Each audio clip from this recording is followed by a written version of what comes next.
All right. Thank you so much for answering all my questions. Now I'm going to ask you some questions about your medical history as well as your lifestyle. Is that okay, Sandra?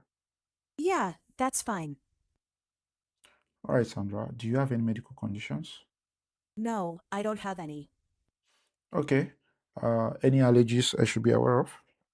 No, I don't have any allergies.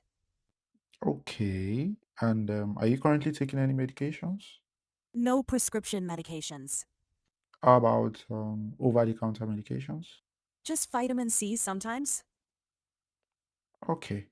And so some questions about your lifestyle. Do you take coffee? No, I don't drink coffee. Do you take alcohol? I drink alcohol socially once or twice a week.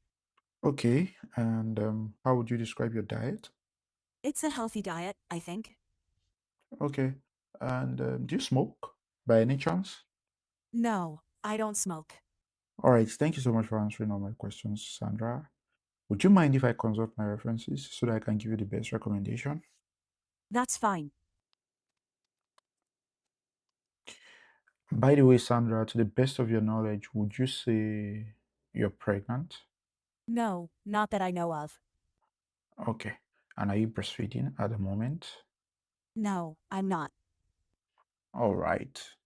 Thank you so much. Okay. All right, Sandra. Yeah. Thank you for coming to the pharmacy and coming to come and ask your pharmacist about your drugs. We encourage that as much as possible. One of the best ways to avoid the marginally solved trap is to stay focused on what matters for the station you're in. This is important for two reasons. First, you only have 7 minutes to complete each station. You don't want to spend valuable time gathering information that has little or no impact on the clinical decision you're trying to make.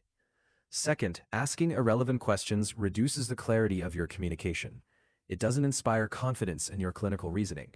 For example, imagine you're counseling a patient who is requesting Plan B, and you suddenly start asking about their coffee intake or diet. Those questions have no meaningful impact on whether Plan B is appropriate. At that point, your performance can begin to feel scripted or mechanical, rather than patient-centered and purposeful. Remember, the examiners are assessing more than your ability to ask questions. They're assessing your clinical reasoning. Every question you ask should have a clear purpose that the examiner can follow. For instance, asking about smoking makes clinical sense because smoking can affect the metabolism of progesterone-containing medications. If you are ever concerned that your reasoning isn't obvious, it's perfectly acceptable to make your thought process explicit. You could say something like, because smoking can affect the metabolism of Plan B, I'd like to ask, do you smoke?